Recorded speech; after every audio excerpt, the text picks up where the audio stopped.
Hello there, World of Tankers, and welcome to the channel. I'm your host, the World of Blitz, and in today's video, we are going to be breaking into Update 10. It's weird saying Update 10, because I'm always used to, like, Update 9.1, 9.2. There's never been just a solid number for a very long time. However, today, we are breaking into a very big update. First of all, we've got some special mechanics on the new VZ line, a new map that we're going to be taking a look at called Lagoon, and we got some overall balance changes. So make sure you stay tuned and let's get straight into it. Let's start off with the VZ. As I did say, this here is not the best picture from Wargaming's live stream, but still a pretty good picture to illustrate the point of the VZ kind of being broken. If I were to pull up the chat transcript, we can see here the VZ-55 special ability. When moving at speeds below 10 kilometers per hour forward or 15 kilometers per hour in reverse, hull movement dispersion is negated. Yes, you heard that right. This means as long as you do not move the turret, the tank will always be fully aimed in. Yes, you heard that right. Now, as soon as you start going faster than 15 kilometers per hour, you will start to bloom and it'll be a normal aiming circle. But that there is what your aiming circle is going to look like if you're sitting still and you're not actually moving the hull of the vehicle. That is really stupid. For anybody that's unaware, the VZ-55 features 470 damage per shot. It also features armor very comparable to that of... think of the Skoda T56, the Tier 8 heavy tank, but the same type of armor it has in Tier 8, now up at Tier 10. It's got a similar turret, which has incredibly strong frontal armor due to the fact that it has spaced all over the front. It does have a hatch on the roof, that's a weak spot, but overall, great gun depression, a ridiculously high alpha, decent mobility. Overall, the tank seems very, very strong, and this special mechanic might just make it a little overpowered. We're going to have to see. I can't really say how the tank's going to play until Open Test comes out, which I will be playing in. So I guess we'll find out in a couple days when it is released. But for now, this is the VZ. Now, we got a couple balance changes, but before we get into those changes, I also want to take a look at the new map, which is Lagoon. So let's take a look at that really quick. Let me turn off the game audio because there is copyrighted music that plays. So here we can see Lagoon. Honestly, the map looks pretty solid. If we take a look at the overall map right here very quickly, we can see that there's a little bridge that you can go under here, which is pretty sick. You can also go over that landmass, it looks like, so kind of like how Mayan Ruins, you can go under and above the bridges. That's exactly what we have there. This is a very large and detailed map, and honestly, kind of reminds me of the Wasteland map that Wargaming removed, just with reskinned textures. But overall, very, very cool so far. We can see this is where that bridge is. You can go under it. We got a whole little temple area as well. Some useless artifacts that Wargaming threw in. Here's another good picture of the map. This is from the other side. So again, we can see there is the bridge that you can go under, the landmass.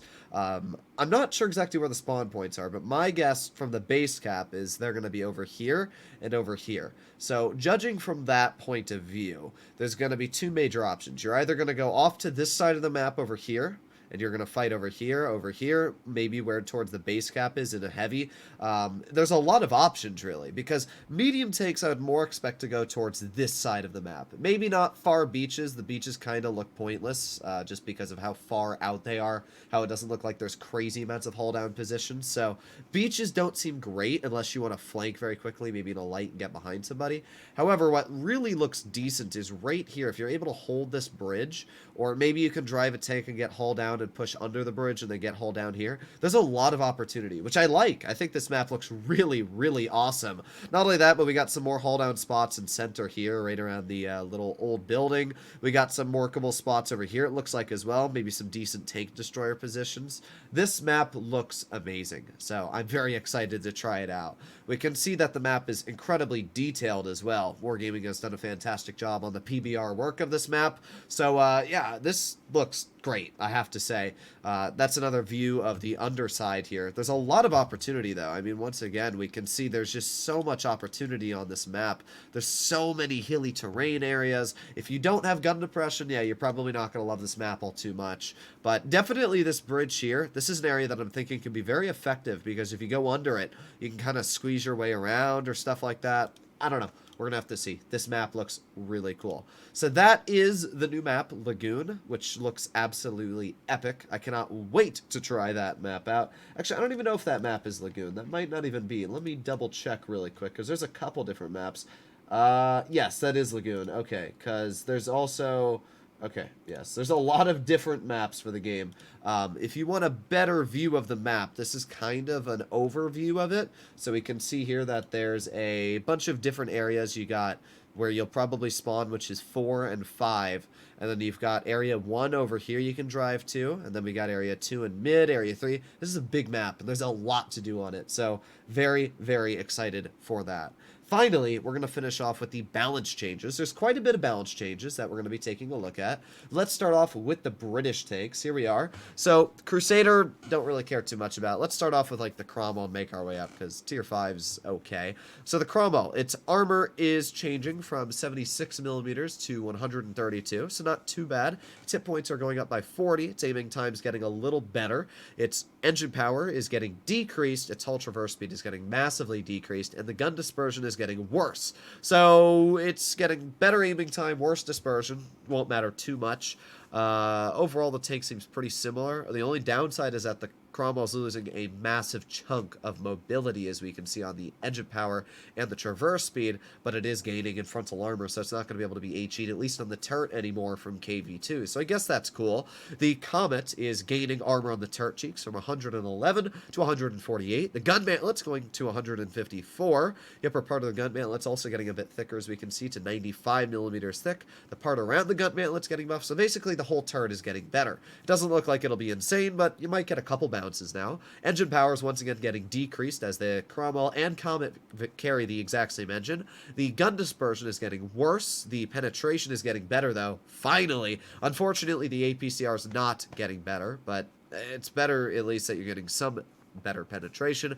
And the Hesh shells penetration. What? This tank doesn't have Hesh. What are they talking about? An alternative gun will be added. It has Hesh shell penetration of 142 millimeters and a reload time of 4.4 seconds. Interesting.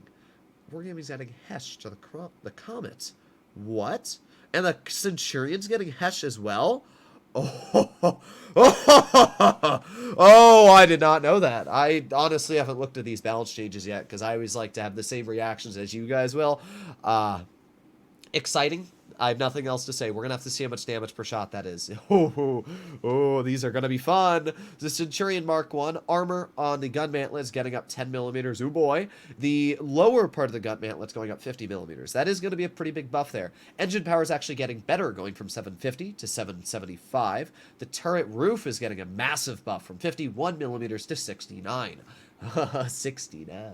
But that's actually a massive buff, because 155 millimeter cannons like the SU-152, the ISU-152, they have the ability to overmatch previously with 3 calibers roll, because 51 millimeters times 3 is 153. What that means is that previously 155s could overmatch that 153. That's how 3 caliber rules work. However, now that the armor is going to be 69 millimeters thick, nothing can overmatch the roof of the turret, meaning that it's going to be way, way better haul down. Reload time of the first gun is getting better. Dispersion of the gun is also getting worse, but I'll take the reload over the dispersion nerf. That's still massive. Shell velocity for both guns, so it looks like the Hesh gun is going to be a bit worse. I'm not really sure. It says it has Hesh shells. An alternative gun will be added. The 20-pounder type BM. This gun is going to have 170 millimeters of Hesh pen and a 5.27 second reload. Again, I do not know the alpha damage. I'm guessing it'll be maybe 250, but still, that's massive. I cannot wait to try out this new Centurion. That's going to be amazing. So, yeah, stay tuned for that gameplay. Finally, we have the Centurion Mark 7-1. The armor is once again getting better by about 15 millimeters on the turret cheeks. Okay, not too bad. Turret roof is also getting stronger, which will be nice. The gun mantlet is getting a bit stronger by about 14 millimeters. Not too bad. Reload time of the first gun is getting better. Already the Centurion 7-1 is amazing, so the reload time and dispersion getting buffed is going to be crazy. Standard shell velocity is getting a bit worse, but it's not really much of a change, and the HE penetration for both guns is going from 105 to 65. However, that does not seem like it's going to change too much because of the fact that you still have premium Hesh. So overall, the Centurion is still going to be a very, very, very strong tank next update. In fact, way better than it's ever been before. Now we move on to the Americans. We start off with the M18 Hellcat, which is getting an armor buff on the gun mantlet to 100 mils, doesn't matter. The turret front is getting buffed, the turret side still doesn't matter, armor behind the gun mantlet. None of those buffs really matter because you just shoot the Hellcat in the hull, and none of that's strong enough to really bounce AP shells, so overall, the armor's not mattering too much. The 50 hit point increase is nice. That means now, if you're running Spalliner on your Hellcat, which you can as it's a tier 6 on the equipment slots, you might not be one-shot by a KV-2. The damage per shot is going to 240? Holy strong! Okay, that's great. Now, the reload is getting a bit worse. I'm hoping that the reload, even though the alpha is getting increased, is going to even out the same DPM.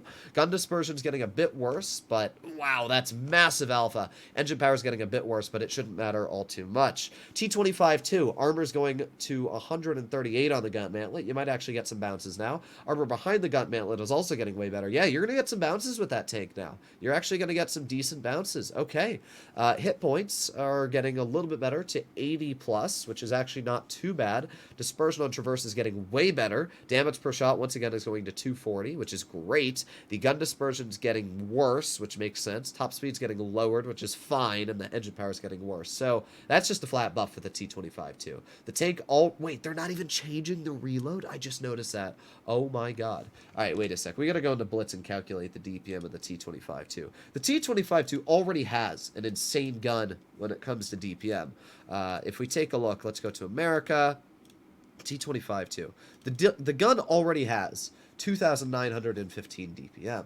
If we increase the alpha by, well, what is it? It's 225. Where's rate of fire? Does it tell me? It's got a reload time of 4.63. So if we do 60 divided by 4.63, multiply that by 240. Next update, the T25-2 is going to have 3,110 DPM. Oh my crazy. That is going to be insane. All right, well, that's going to be a fun tank to play. We also have the T28 prototype, which its armor on the sides are getting buffed finally to 62 millimeters. Not a massive buff. HE shells from the majority of higher alpha tanks like the IS series and the ISU are still going to crap on the side, so it's not amazing, but it's nicer. The rear's still the same, it looks like. Gun mantlet is getting massively buffed, so that'll be great. Hit points are going, wow! Finally! The T28 prototype is going to be a beast now. The hit points are getting massively buffed by 300 from 1150 to 1450. Top speed is going to 28? Oh my, and the engine power is going to 755 from 650. Wow, this tank is going to be insane next update. I cannot wait to play in the T25-2, the Hellcat, and the T28 Proto. Wow. T30, armor, getting better. Okay, that's on the hatch. I'm not sure why that's getting better. The hatch is already troll, so that's going to be cringe. Commander's cupola is getting better as well, massively. The HP is going up to 1,800? What? Oh, the tank's gonna be broken. The penetration's getting worse, but it doesn't matter. The HE is still the same pen, and I should also point out the premium is only 10 different. And even the AP is basic. It's going to be insane. Engine power is getting better. Top speed's getting better. The aiming time is getting much better. And the... what? Everything is better on the tank. The aiming time is better. Everything. Now, I'm not sure why they're saying the aiming time is going from... clearly, Wargaming mistype. They meant to say the reload is getting better. The reload's going from 16.34 seconds to 15.82. Everything is getting buffed on the T30. A tank that was already, in my opinion, incredibly powerful is now going to be even more powerful. Holy crap. Oh my god, this tank is going to be insane. Look at the terrain crossing capacity. It's getting massively buffed on hard terrain. Wow. T30 is going to be busted. Alright, finally, we have the E4. A vehicle that is getting a massive hit point buff. Oh my. Oh, I can't wait to play the E4. Alright, let's take a look. So turret cheeks are getting way better. Turrets, barbette. I don't know what the hell that is. Somebody can let me know in the comments. That thing's getting better. I don't know what that is, but it's better. The cupola is getting a bit better. Still not going to matter. 187 is not thick enough. The penetration is getting worse. Okay. The shell, or the hull traverse speed is getting better. The shell velocity is getting worse. Engine power is getting better. The dispersion is getting way worse. Why? It was such a good dispersion value the E4 had, and now they're nerfing it again. Now, I should point out that right now the dispersion on the E4 is 0.308, not 0.326, because this is showing without crew. So its dispersion is probably going to be like 0.35 after the changes. I'm not sure why they're nerfing the dispersion. I loved the E4's current dispersion. They're actually really making me sad about that. Reload time's getting better. Honestly, I don't think the E4 needed the change. I think right now it's in an amazing state, so the fact that Wargaming is once again changing the vehicle, I'm a little disappointed in that one. I really like the E4 currently, but oh well. The other changes are insane. Finally, we have the French vehicles, and, well, let's see what's going to happen. 50B is going to be insane. That's all I'm going to say. First of all, we have the BDR G1B, blah, blah, blah. Who cares? It's a tier 5. Arel V44. The armor is getting weaker on the lower plate, which is fine with me. That thing's a little stupid. Top speed's going from 37 to 40, and that's nice. Shell penetration on the 105 is getting worse on all rounds except HE. Dispersion is getting better on traverse for the 105. Penetration for the 90 mil gun is getting way worse on both rounds, but it's still plenty in tier 6. 240 pen is ridiculous. Dispersion of the 105 gun is getting way better, so might actually almost be better to run the 105 at this point. Terrain crossing capacity is getting better. View range is getting worse. Reload time for the 105 is getting way better. And reload time for the 90 is getting better. Bro, the DPM is already insane. Wait a sec. We got to go see this. So the DPM on the ARL, if I'm not mistaken, is some of the highest for a tier 6 in the game already. It sits at 2004. Okay, and now it's probably going to be at like 2,200. Why? Okay, well, the ARL is just going to be busted. All right, AMX M4 MLE 45. Hit points are going down by about 100. Reload time is getting a second better. That means the DPM is going to be insane on the AMX. But the dispersion, and by the way, this is the 105 that's getting better. Dispersion on turret traverse of the 105 is getting better. Dispersion of the 105 is getting better. Top speed is going to be 42. Holy fast. Okay. This tank is going to be very, very strong next update. It's already decent, but it's going to be way better. AMX 5100, hit points aren't really changing too much. Engine power is getting better. Terrain crossing capacity is getting better. Top gun reload time is getting way faster, and turret traverse is getting worse. Okay, not a huge change there. AMX 5120. This is going to be an interesting one. So, turret traverse speed is getting worse. Oh no, it's getting better. The tank will feature a 2 alternative gun. Okay, so it's going to have a 100mm with a 4 shell and a 120 with a 3 shell. Huh. So they're nerfing the alpha. It's going from 400, what it currently is, to 380. Why? The tank's already very, very struggling in its position right now. Like, the gun's great with the 400 alpha and 1200 damage clip, but that's it. Everything else struggles on the tank. So now that they're changing it, oh, that's going to be interesting. All right, finally we have the AMX 50B. It's losing 100 hit points. Its shell reload time is getting 0.27 better, and its reverse speed is getting buffed by 3.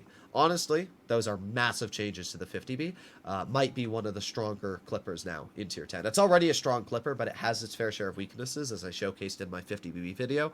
The fact that the tank is getting a better intra-clip is massive. It's going to lose about 1 second in total on its whole clipping time. Not only that, the vehicle's also going to be able to reverse a lot faster, which was one of its major weaknesses. So, yeah.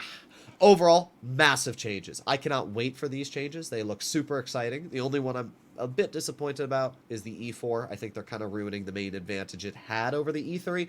But let me know what you guys think of it in the comments down below. I can't wait to try all these takes. This looks super exciting. Yeah, I'll see you all in the next one. Bye-bye.